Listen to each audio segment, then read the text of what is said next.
Ada pertanyaan dari salah satu peserta yang menanyakan tentang perbedaan wadi, madhi, dan mani. Wadi, madhi, dan mani. Ini 3 hal yang akan kita pahami ketika kita benar-benar sudah mengalami fase 3 ini. Biasanya tuh lebih mudah pahamnya ketika kita sudah mengamalkan ilmunya gitu kan, sudah praktek gitu, sudah pernah merasakan langsung. Secara umum memang sebenarnya wadi, madhi, dan mani itu mirip-mirip, jadi emang susah untuk dibedakan. Tapi kalau dia dipisah, maksudnya individu-individu, mani, wadi, madhi, itu sangat mudah sekali sebenarnya untuk kita mengetahui yang mana mani, yang mana wadi, yang mana madhi. Wadi ini yang paling mudah untuk kita deteksi karena dia keluarnya bersamaan dengan ketika kita buang air. Ketika kita buang air kecil, dia keluar juga bersamaan, entah itu ketika kita buang air kecilnya atau setelahnya gitu, dan dia agak kental ya.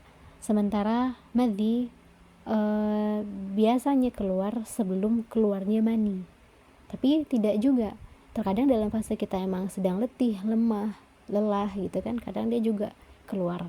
Madhi ini cairan yang bening, yang tidak begitu kental, dan keluarnya pun tidak memancar, tidak memiliki bau, dan dia masuk dalam kategori hadas kecil, najis kecil ya, najis mukhaffafah. Tapi kalaupun dia keluar tidak sampai menyebabkan seseorang wajib untuk mandi. Sementara kalau mani, dia cairan yang menimbulkan bau, itu dikatakan baunya itu seperti baunya mayang pohon kurma ya. Kemudian dia keluarnya itu berpancar, keluarnya berpancar, dan setelah dia keluar akan ada fase flasid yang kita rasakan.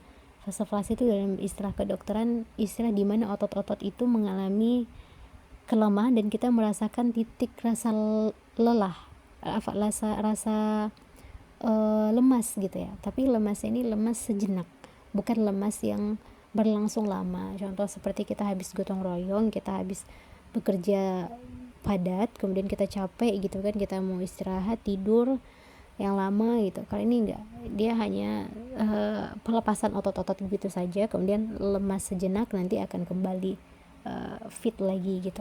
Atau kalau dalam medis yang dijelaskan oleh Ibnul Qayyim itu penumpahan haroroh ya, penumpahan haroroh, atau istilahnya haroroh itu sedang keluar berlebih ya, sehingga berpencar-pencar ya, dimana di situ kita nanti akan disunahkan untuk mandi, salah satunya berhubungan dengan kesehatan tadi.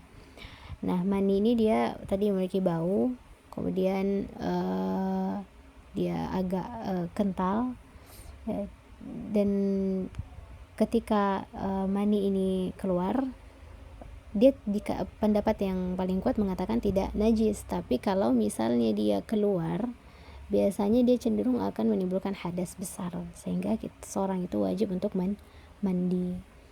Itu perbedaan wadi, madhi, dan mani. Nah, cuman terkadang kan kita ini susahnya itu bedain karena 3 hal ini tuh keluarnya tuh secara bersamaan, jadi kadang kita bingung untuk bedakan mana wadi, madhi, mana yang mani gitu. Apalagi perempuan itu kan struktur anatominya itu dia lebih ribet ya daripada laki-laki, sehingga dan ketika itu keluar dari seorang wanita, dia lebih melebor, lebih amburadul gitu, lebih susah untuk kita deteksi ketimbang dia keluar dari laki-laki ya. Sebenarnya laki-laki dan perempuan kan sama homolognya, jadi di laki-laki keluar mani, madhi, dan wadi, di perempuan juga keluar gitu, hanya saja dia berbeda. Paling kalau misalnya yang bikin ragu lagi dalam tindakan hal ini tuh kita sudah wajib mandi atau tidak ya, seperti tadi, kalau mandi tidak sampai membuat orang itu harus mandi, tapi kalau mani ya identiknya seorang harus mandi, karena memang ketentuan hukum awalnya dia tidak dikategorikan wajib mandi ya, tidak menimbulkan hadas yang besar, tapi di dalam resiko awalnya. Tapi ketika dia sudah keluar, biasanya cenderung ya, karena mani ini keluar ketika syahwat sedang memuncaknya ya, dimana fase itu nanti berbarengan juga dengan fase terjadinya ejakulasi atau fase orgasme, sehingga akan menimbulkan hadas besar. Makanya ketentuannya wajib untuk mandi. Terkait tentang mandi, sunnah yang ditentukan untuk kita semua, ketentuan itu berhubungan dengan kesehatan. Seorang wajib untuk bukan sunnah, wajib untuk mandi. Nana salah ngomongnya. Ketentuan untuk kita diperintahkan untuk mandi setelah melakukan jima.